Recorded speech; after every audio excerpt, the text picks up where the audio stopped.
안녕하세요. 회계원리 시간입니다.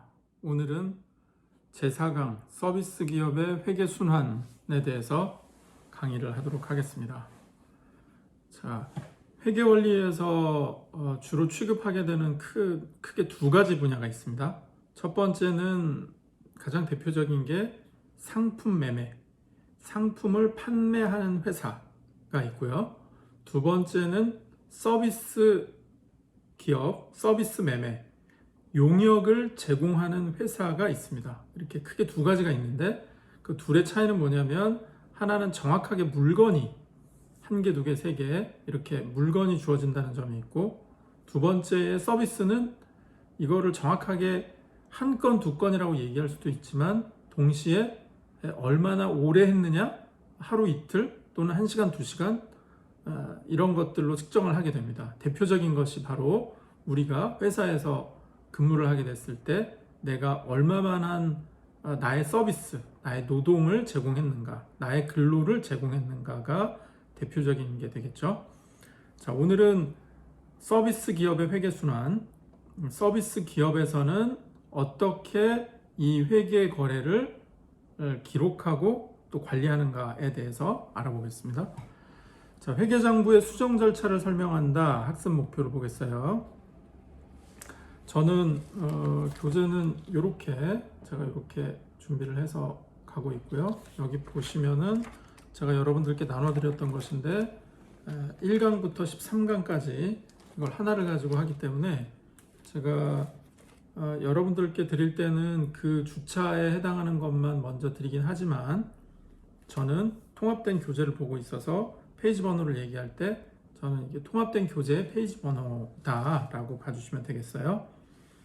자, 4강 서비스 기업의 회계순환이 26쪽입니다. 여기에 학습 목표를 보면 회계장부의 수정 절차를 설명한다, 수정분계를 이해하고 설명한다, 발생분계, 이연분계라는 말이 나옵니다. 자, 분계가 뭐라고 했죠? 분계장은 저널이라고 했습니다. 저널, 기록하는 거예요. 회계 거래를 기록하는 거를 분계장 이렇게 표현하고 여러분들께서 말을 하면 되겠어요. 자, 강의에 보면 회계순환 과정의 완료라고 되어 있는데, 회계순환 과정이란 어카운팅 사이클, 회계 거래의 기록에서부터 재무제표를 작성하기까지의 일련의 절차다라고 나와 있고요.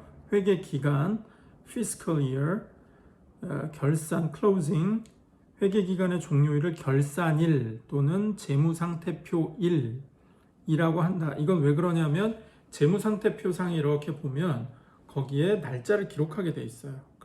대개 어떻게 기록이 되냐면 2020년 12월 31일 이렇게 해서 결산일, 기말일로 합니다. 기초일은 이제 시작이 되는 것이기 때문에 기말, 1년이 끝났을 때 보통 1월 1일에 시작해서 12월 31일까지 하기 때문에 기말일을 보통 결산일, 재무상태표일, 회계기간 종료일 이렇게 표현을 하는 거죠. 결산 과정은 기중 기록의 정확성을 확인하고 수정 전 시산표고요. 수정사항에 대해 수정을 한 후에 결산 정리를 하고, 수정의 정확성을 확인해서 수정 후 시산표, 재무제표를 작성하고 장부를 마감한다. 자, 이렇게 쭉 표가 있어요. 1-2를 보면 거래의 분석 및 기록, 분계와 전기, 시산표, 1-2의 수정 분계 및 전기, 수정 후 시산표, 1-3의 재무제표 작성, 1-4의 임시계정의 마감, 마감 후 시산표. 자, 우리가 회계 원리를 볼 때, 자, 교재들을 잠깐 소개를 할게요. 자, 이렇게 두꺼운 책들을 보면 여기는 목차가 어떻게 나와 있냐면 회계학의 기초개념 1장, 회계와 회계 정보의 역할, 재무회계의 기본 개념과 재무제표 해서 제2부 회계 측정의 기본 원리와 회계순환 이렇게 쭉 나가서 3부에는 회계요소별 정보의 측정, 그래서 마지막에 제4부 현금 흐름표와 회계 정보의 활용해서 여기 같은 경우에는 회계정보의 활용 재무제표 분석을 14장으로 마무리를 하고 있고요. 또 다른 교재를 보시면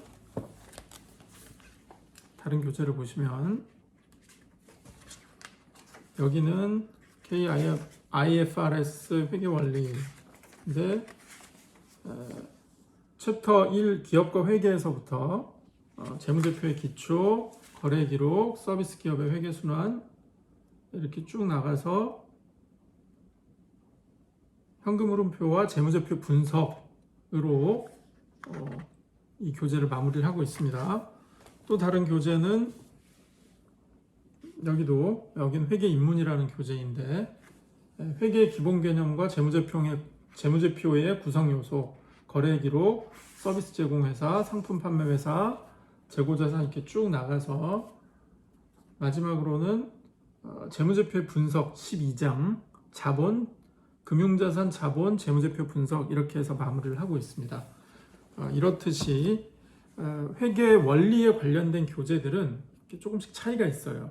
저자가 바라보는 관점이나 저자가 생각했을 때 중요하게 생각하는 어떤 그 이론의 또는 내용의 흐름 이런 것들에 따라서 좀 차이가 있을 수 있는데 제가 해보면 우리는 15주차 강의에 2번의 시험을 끼게 되기 때문에 강의 시간은 13강이 되겠습니다. 그래서 저는 이거를 13강의 교재로 다시 만들게 됐고요. 이것을 해보면 여러분들이 일주일에 3시간씩 공부를 하는 데 있어서 충분히 따라갈 수 있는 내용이고 또 회계원리 전체를 봤을 때 심화 과정이라고 보기는 어렵지만 그래도 입문에 있어서는 기초적인 내용을 충분히 마스터할 수 있다 이렇게 보고 있습니다. 그래서 학생 여러분들이 잘 보고 따라와 주신다면 회계원리를 학습하는데 무리가 없을 걸로 그렇게 생각이 됩니다. 자, 다시 통합교재 27쪽 계속 진도를 나갈게요. 임시계정의 마감 후 시산표라고 해서 미수수익이라는 말이 나옵니다. 미수수익. 자, 무슨 말이냐? 아직 안 됐다는 얘기죠. 받는 거예요. 수익.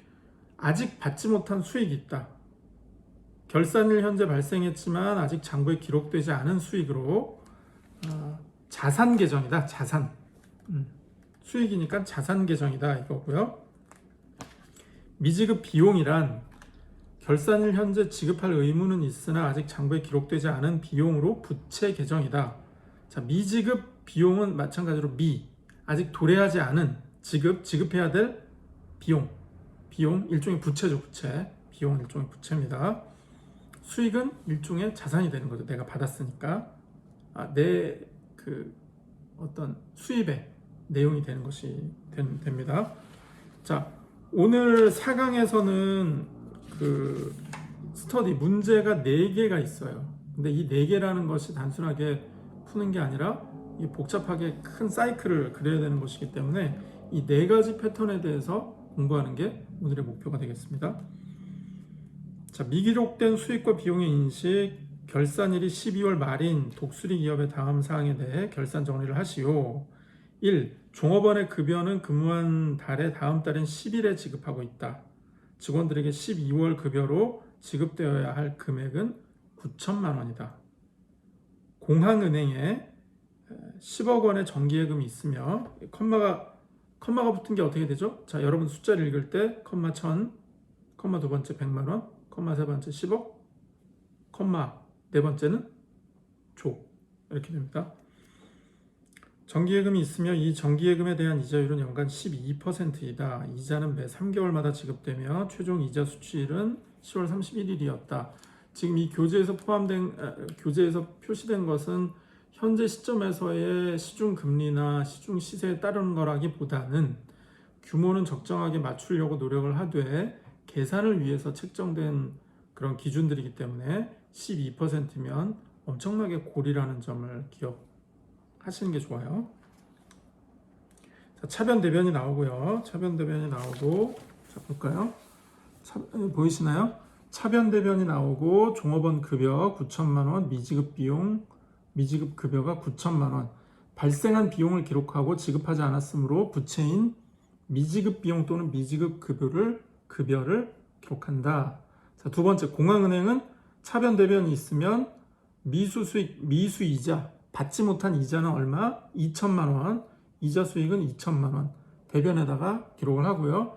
11월에서 12월에 이자가 12월 말에 반영되어야 하므로 받지 못한 이자 2%, 연 12%니까 두 달 치니까 2%가 되는 거예요. 2천만 원이다. 발생한 수익을 기록하고 수취하지 않았기 때문에 자산인 미수 수익 또는 미수 이자를 기록한다. 자, 우리는 기록의 방식에 대해서 배우고 있는 거예요. 그러니까 이게 무슨 말이지? 라고 할 때 잘 이해가 안 되시면 차변에다가는 이거를 기재를 하고 대변에다가는 이거를 기재하라는 말이구나. 이거는 좌우를 대칭시키는 게임 같은 거예요. 그러니까 여러분들이 기준이 되는 금액, 뭐 1,000만 원이다, 2천만 원이다, 1억이다, 9천만 원이다, 10억이다. 이런 금액이 나와서 기록되어야 할 금액이 확정이 됐다, 알게 됐다라고 하면 그 다음에는 오른쪽으로 기록을 할 것이냐, 왼쪽으로 기록할 것이냐. 기록할 때는 어떤 타이틀, 어떤 계정, 어떤 항목으로 기재할 것이냐를 연습해 보는 겁니다. 근데 이게 여러분들의 자의적인 기준에 따라서 하는 것이 아니라 철저하게 회계 기준에 따라야 되기 때문에 그냥 이 교재를 따라서 학습을 쭉 한다라고 생각을 해주세요. 자, 선급 비용이란 먼저 선급 받는 거예요. 지급하는 거예요. 선급 비용이란 인식한 비용 중에 결산일 현재 차기, 다음 기, 차기에 속하는 부분으로 자산 계정이다. 자산 계정이다. 왜? 우리는 줬지만 사실은 우리 거죠. 주기는 했지만 내 것이기 때문에 자산이고요.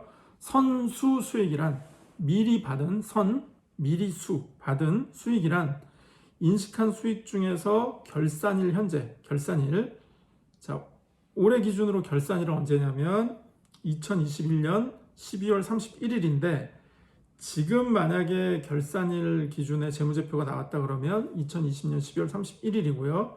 만약에 우리가 9월에 받아야 될 2021년 9월 달에 받아야 될 수익이 아니라 9월 달에 받기는 했지만 2022년 3월 정도에 정상적으로 받아야 되는 수익이 있다면 이거는 차기 22년도에 속하는 계정이기 때문에 내가 돈을 먼저 받아왔기 때문에 22년도가 되어야 나의 그 돈을 소유할 수 있는, 받을 수 있는 권리가 비로소 형성이 되기 때문에 미리 받은 일종의 빌린 돈이 되는 거죠. 그래서 부채 계정이다 라고 보는 것입니다.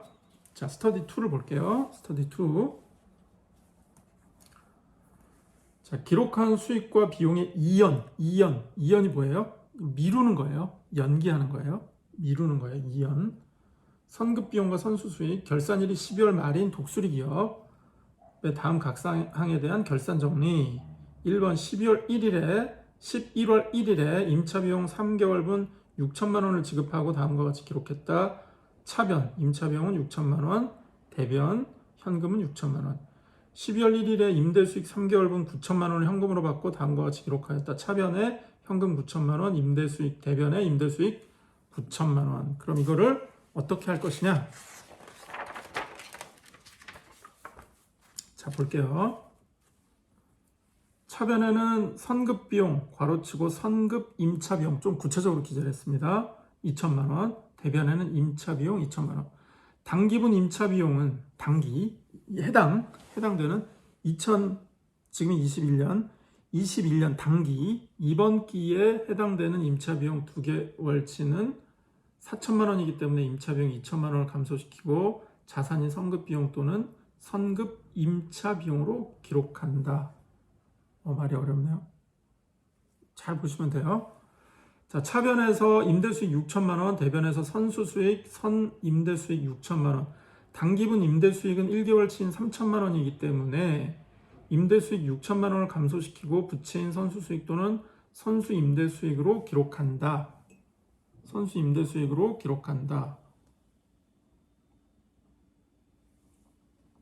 유형자산의 취득원가를 사용기간 동안 합리적이고 체계적인 방법을 사용하여 교재를 보겠습니다.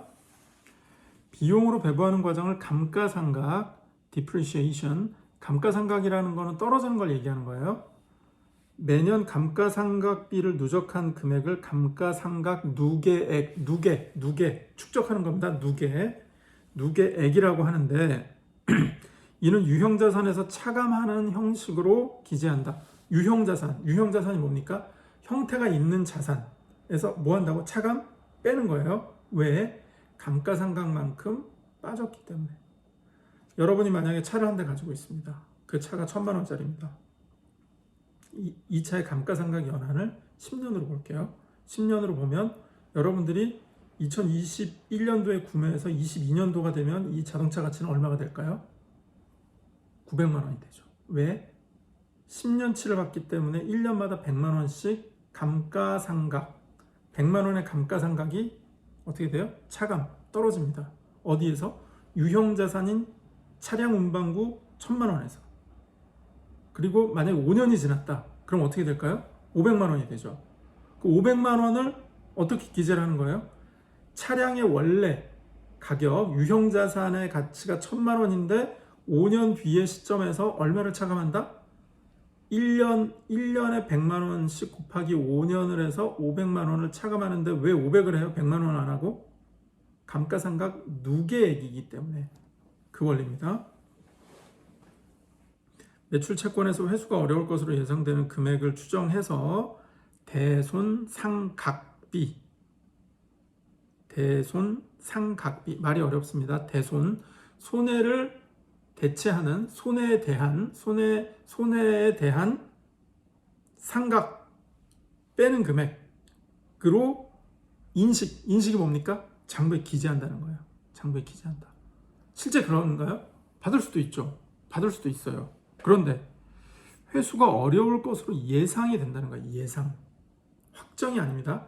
예상이 되는 걸 어떻게 하라고요? 대손상각이라는 것으로 인식해서 기재해라. 뭐를? 금액을. 그래서 대손상각비가 되는 겁니다. 같은 원리예요. 매출 채권의 차감 계정, 빼는 계정, 차감 계정으로 대손충당금. 이것도 중요한 개념 중에 하나인데, 손해가 발생될 거에 대해서 이걸 뭐 대리한다고 볼 수도 있고 그거에 대하여라고 볼 수도 있는데, 충당, 이걸 채우는 거죠. 충당 채우는 거예요. 충당하는 돈을 기록한다. 자, 이거 중요한 겁니다. 여러분들이 만약에 어떤 기업을 경영을 하게 됐을 때, 또는 기업의 관리자, 경영자가 됐을 때 대손상각비나 대손충당금 같은 경우에는 경영진의 판단입니다. 그러니까 내가 나는 이걸 충당금을 쌓아야 된다고 생각하지 않는다라고 하면 안 할 수도 있어요. 그래서 회계 원리상의 IFRS 회계 기준상의 기준들도 있습니다만 어떤 기업이 이것을 더 쌓는다고 해서 제지하지는 않습니다. 왜? 그거는 기업의 리스크를 줄여주기 때문에 그걸 안 좋은 거라고 생각하지는 않거든요. 없는 자산을 있다라고 하는 거는 좋지 않게 보긴 하지만 있는 위험을 조금 더 키워서 회사를 안전하게 관리하겠다라는 것을 부정적으로 바라보지는 않습니다. 물론 이제 과대한 사이즈가 된다면 그것에 대한 논란이 있을 수는 있겠지만 대손충당금이나 대손상각비 이렇게 예상을 해서 우리 회사, 우리 기업의 손실로 인식시키는 거에 대해서는 경영자의 어떤 자기 희생적인 자기 기업을 희생해가는 리스크를 감수하는 걸로 보기 때문에 이거는 부정적으로 보지는 않는다. 케이스 3번 감가상각비, 대손상각비, 대손충당금의 기록 보겠습니다. 자, 건물에 대한 당기 감가상각비는 2,500만 원이다. 기말채권 3억. 자, 공 두 개가 있어요. 100만 10억이 아니라 3억. 3억에 대해 1,200만 원이 대손될 것으로 추산되었다. 자, 풀이는 차변에는 감가상각비 2,500만 원을 기재하고요. 대변에는 감가상각 누계액 2,500만 원을 기재합니다. 차변에는 대손상각비 1,200만 원을 기재하고요. 대변에는 대손 충당금 1,200만 원을 기재합니다. 자, 여기서 여러분들이 신경 써서 봐야 될 게 뭐냐면 뭐랑 뭐를 매치를 시키는가 하는 것이에요. 무엇이랑 무엇을 이렇게 1대1로 가져가는구나. 분명히 이 둘은 다른 것인데 하나가 된다고 꼭 다른 하나를 하는 건 아닌데 이 경우에는 이런 계정들을 대칭으로 해서 또는 대체하는 것으로 일종의 그 더블 이벤트가 일어나는 거죠. 그것을 가지고 여기다 기재를 하는구나 라는 것을 익히는 거예요. 아셨죠? 자, 회계는 규칙입니다. 왜 이래야만 하는가가 아니라 이렇게 하고 있구나. 그러니까 우리는 이렇게 따라가야 되겠구나 라는 걸 익히는 것이고요. 간혹 가다 보면 좌우나 오르고 내리는 게 너무 헷갈릴 때가 있어요. 그리고 오류가 있을 수도 있습니다. 이 장부를 기재하는 사람들의 오류가 있을 수 있어요. 그래서 현업에서는 세무사나 회계사들이 그야말로 크로스, 더블 중복해서 점검하고 또 제3자인 한 회계법인이 또는 한 회계사가 장부를 기재했다 할지라도 제3의 회계법인이나 회계사가 와서 감사를 하는 행위가 있는 것은 왜 그러냐면 오류가 있을 수 있다는 것을 우리가 인정하는 거예요. 장부를 쓸 때 사람이 하는 일이기 때문에 다 완벽하지는 않습니다.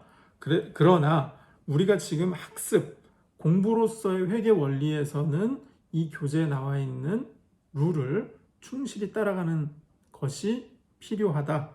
그래야만 한다라고 이해를 해주시기 바라겠어요. 자, 다음에는 수정분계에 들어가겠습니다. 자, 분계, 전어를 수정하는 거예요. 고치는 겁니다. 수정. 자, 발생분계, 이연분계, 이게 두 개념이 나옵니다. 발생했다, 이연한다. 현금 거래가 아직 발생하지는 않았지만 발생주의 관점에서 당기, 그 해당되는 기간의 비용이나 수익으로 계상해야 하는 분계, 반영해야 되는 거죠. 이연분계는 현금 거래는 발생했지만 차기의 비용이나 수익으로 인식 시기를 이연시켜야 하는 분계. 아까 얘기했던 선급, 선수 이런 거죠. 선급, 선수. 먼저 지급하고 먼저 받는다. 이런 게 이연분계의 성격을 가지고 있다고 볼 수 있겠죠. 그 다음에 외상거래, 미수, 미지급. 지금 거래를 해야 되는 입장이 되기는 했지만 아직 돈을 주지 못했다. 아직 돈을 받지 못했다. 그러나 이건 뭐라고요? 지금 발생했기 때문에 발생분계에 현재 시점으로 계상해야 한다.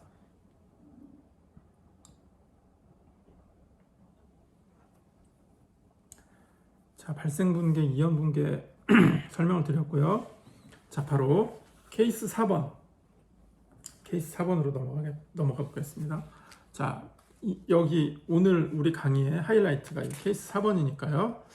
한번 잘 한번 따라가 보도록 하겠습니다. 자, 잘 봅시다. 잘 봅시다. 결산 정리와 분계와 전기. 1월 초에 설립된 퀵서비스 업체 붕붕자동차. 1월 말 현재 결산 정리가 필요한 사항은 다음과 같다. 자, 첫 번째는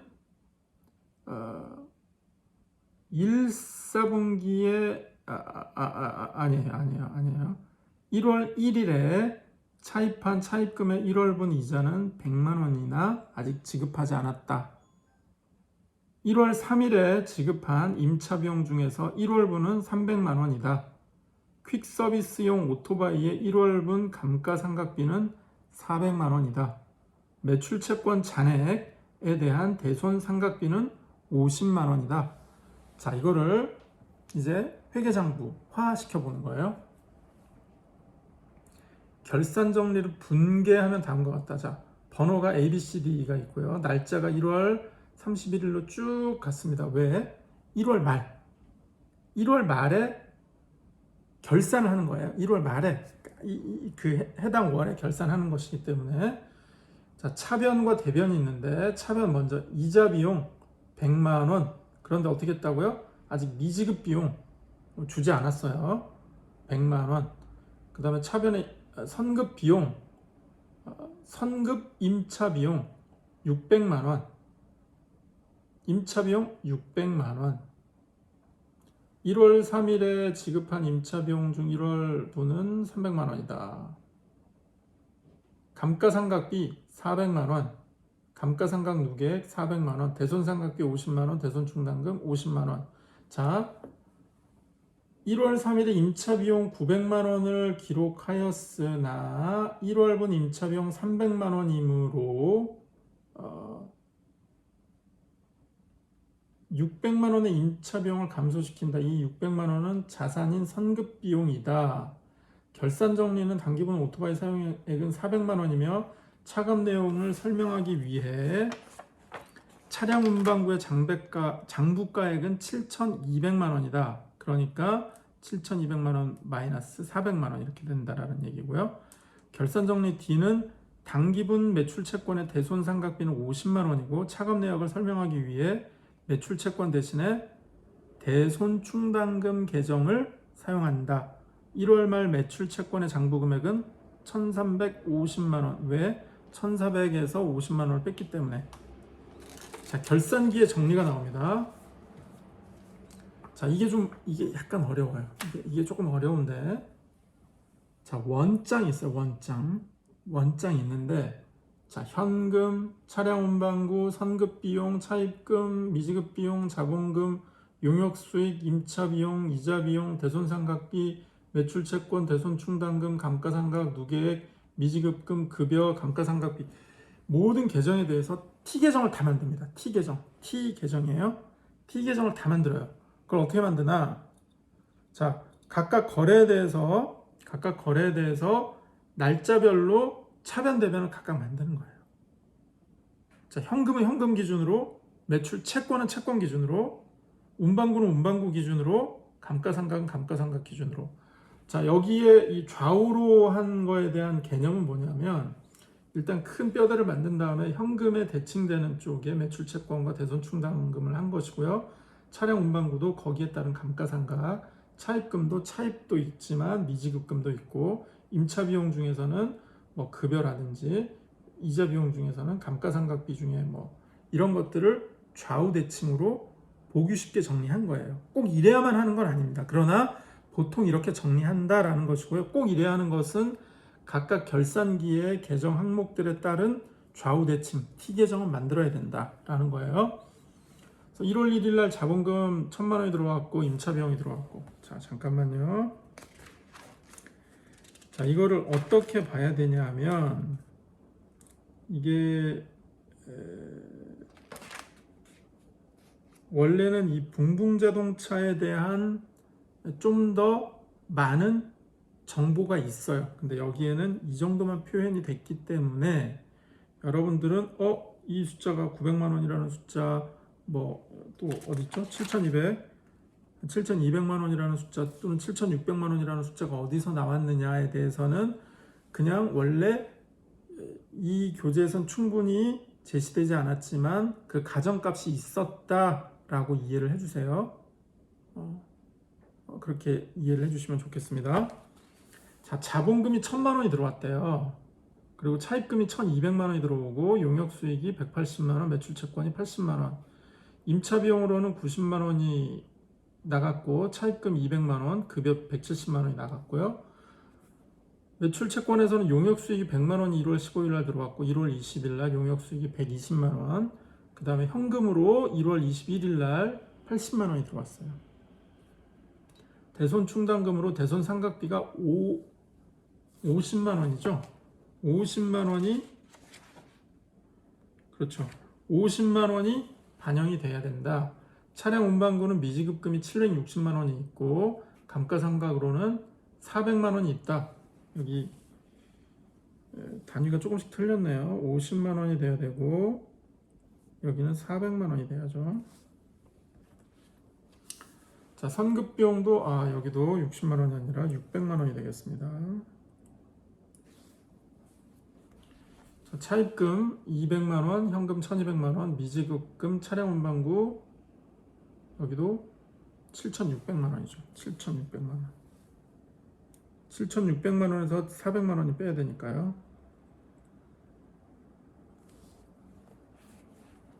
자, 차입금, 현금, 미지급 비용이 있고 자본금이 있고 용역 수익이 있고 이 자본금은 이 앞에 있는 현금 자본금과 대칭이 되고요. 용역 수익은 현금, 매출채권, 그 다음에 임차비용 현금, 선급비용, 이자비용인 미지급 비용, 대손상각비는 대손충당금, 급여, 현금, 감가상각비, 감가상각 누계.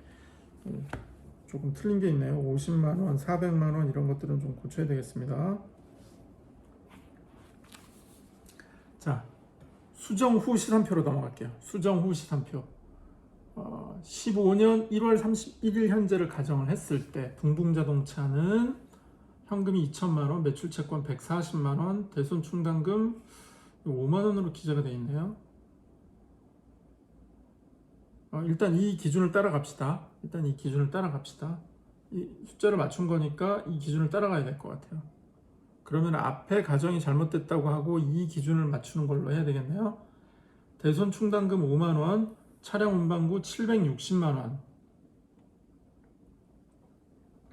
감가상각 누계액은 40만 원, 선급 비용은 60만 원, 차입금은 1000만 원, 미지급 비용은 760, 미지급금은 760, 미지급 비용은 10만 원, 자본금은 1000만 원, 용역 수익은 400만 원, 임차 비용은 30만 원, 급여 170, 이자 비용 10만 원, 감가상각비 40, 대손상각비 5만 원.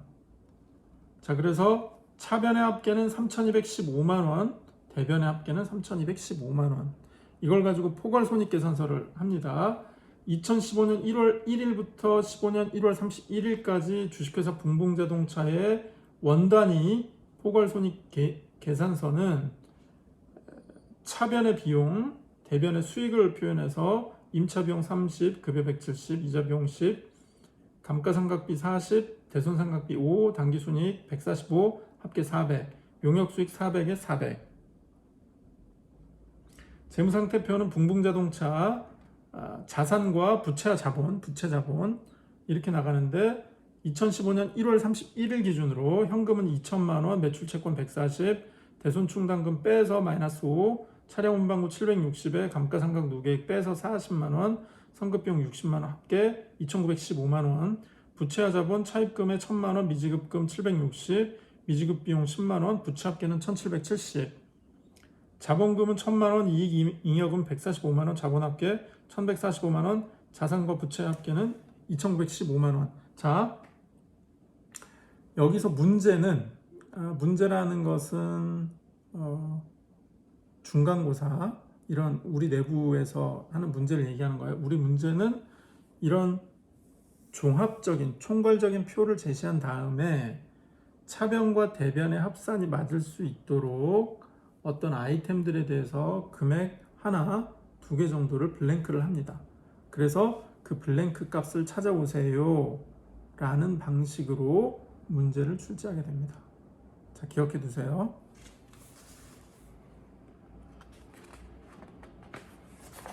자, 마지막으로 정산표를 작성을 해 볼게요. 정산표를 작성합니다. 주식회사 붕붕자동차의 1000원 단위 계정 과목 수정 전시산표, 자 보이십니까? 수정 전시산표, 결산정리, 수정 후 시산표, 포괄손익계산서, 재무상태표 이렇게 순차적으로 나가요. 하나, 둘, 셋, 넷, 다섯 이렇게 쭉 나갑니다. 현금은 2천만 원, 여기 뒤에 1000원 단위예요. 그 다음 매출채권이 140, 차량 운반구 760, 차입금 1000, 미지급금 760, 자본금 1000, 용역수익 400, 임차비용 90, 급여 170, 3160, 3160. 그 다음에 결산 정리할 때는 임차비용이 60이 되고요. 이자 비용으로는 10만원, 미지급 비용은 10만원, 선급 비용 60만원, 감가상각 40만원, 감가상각 누계액 40만원, 대손상각비 5만원, 대손충당금 5만원. 그렇게 해서 115만원, 115만원. 수정후 시산표는 2천만원, 140, 760, 1000, 760, 1400, 30, 170, 이자비용 10, 미지급 10, 감가상각비, 선급비용 60, 감가상각비 40, 감가상각 누계 40, 그 다음에 대손상각비 5, 대손충당금 5, 3215, 3215. 포괄손익계산서에서는 용역수익이 400, 임차비용 30, 급여 170, 이자비용 10, 감가상각비 40, 대손상각비 5, 145, 400, 400. 재무상태표는 현금이 2000, 매출채권 140, 차량원방구 760, 대변으로 차입금 1000, 미지급금 760, 자본금 1000, 미지급비용 10, 선급비용 60, 감가상각 누계액 40, 대손충당금 5, 145. 이 둘을 합쳤더니 2960, 2960이 됩니다. 자, 어떠신가요? 자, 오늘 수업은 여기까지 하는데 지금 숫자들이 좀 왔다 갔다 할 수 있습니다. 그러나 지금은 차변과 대변을 가지고 어떤 것을 매치할 것인가를 먼저 생각을 하는 과정이 되면 되겠고요.